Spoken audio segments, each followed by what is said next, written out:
The air in the ballroom was thick with a cloying scent of lilies and unspoken expectations. It clung to the heavy velvet curtains, the crisp white tablecloths, and the anxious smiles of 200 guests. For Rosalind, the scent was a suffocating reminder of the gilded cage she had meticulously built for herself. She stood at the head table, the satin of her wedding dress a smooth, cool weight against her skin, the weight of 100 lies settling heavily in her heart. Across the table, her husband, the one she was marrying today, was radiating a quiet, contented joy she couldn't bring herself to share. And just 2 seats down, her other husband, the one she was already married to, was a silent, watchful presence, his face an unreadable mask. Her life had become a meticulously choreographed dance of deception. She had met Adrian Chen on a business trip, a whirlwind romance that had swept her off her feet. He was everything her fiancé, Mark, wasn't: spontaneous, adventurous, and thrillingly unpredictable.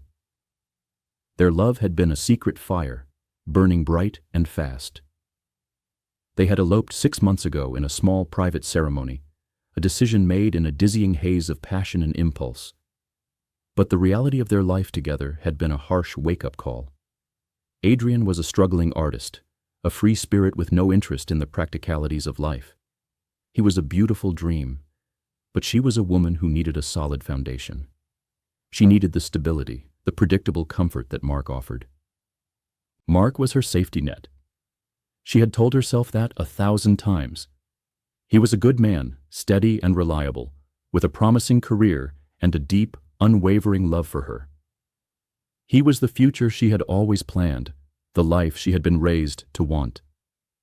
Adrian was a beautiful distraction, a temporary detour. She had convinced herself that she could have both, the security of Mark, the thrill of Adrian, until she figured out which life was the one she truly wanted. The truth was, she was selfish. She wanted the perfect, stable future, but she wasn't ready to let go of the exhilarating, chaotic present. The speeches began.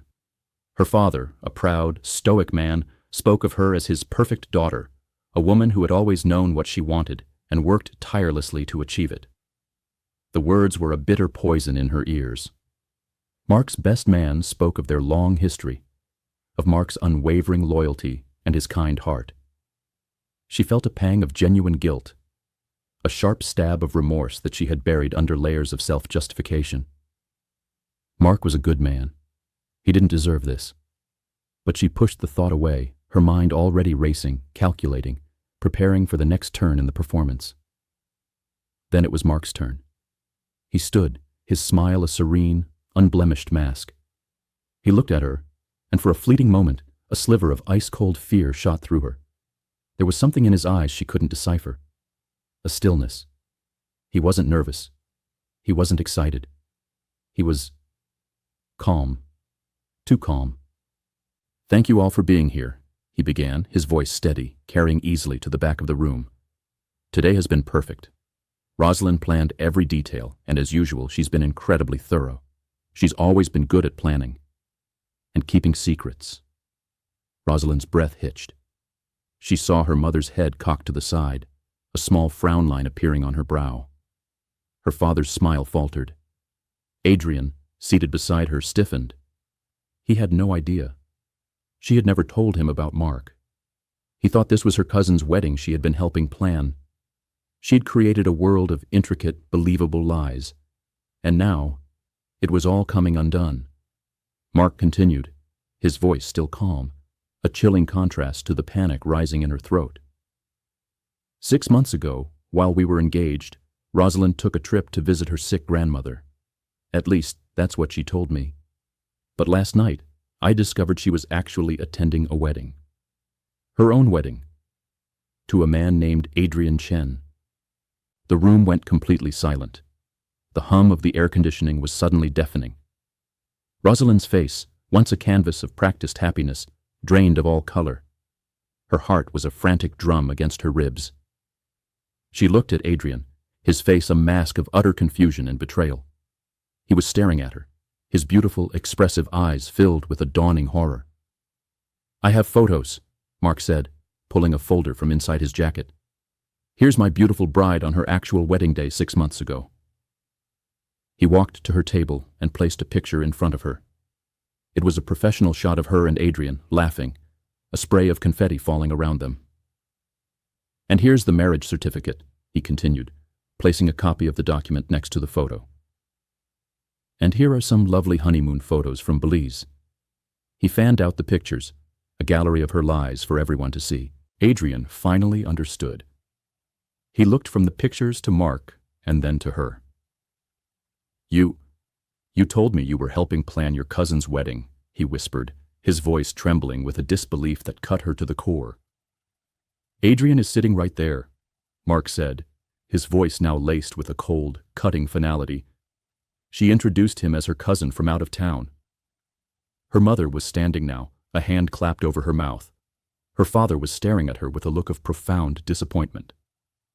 All eyes in the room were on her, a spotlight of judgment and betrayal. The gilded cage she had built was crumbling around her, and she had nowhere to hide. "I wanted to give you exactly what you deserved, Rosalind," Mark said, his voice no longer calm but a low, simmering fury. "You deserve your secret revealed in front of everyone who matters to you. You deserve to have your lies exposed on what should have been the happiest day of your life." He laid the final piece of evidence on the table, a screenshot of a text message. It was a conversation between her and Adrian. She saw the words she had written, a phrase she had foolishly thought was private and secure. "Mark is my safety net. I need to see where things go with my husband before making any permanent decisions." The truth was a physical weight in the room, pressing down on everyone. Adrian stood up, his chair scraping loudly against the polished floor. He looked at her one last time, a look of searing pain and disbelief, before he turned and walked out. "The marriage we just performed isn't legal anyway," Mark said, the words a final, crushing blow. "You can't marry someone when you're already married to someone else. So congratulations, Rosalind. You've committed fraud in front of 200 witnesses." He set the microphone down. He didn't walk out. He stood there, watching her, a ghost of the man who had loved her, the man she had destroyed. She couldn't bring herself to meet his eyes. The ballroom was no longer filled with the scent of lilies and the promise of a future. It was filled with the bitter metallic tang of her exposed lies. She was alone, in a white dress that was a testament to her fraud, surrounded by the ruins of her 2 lives. The applause she had imagined for so long was replaced by a suffocating silence, a silence so complete it was all she deserved.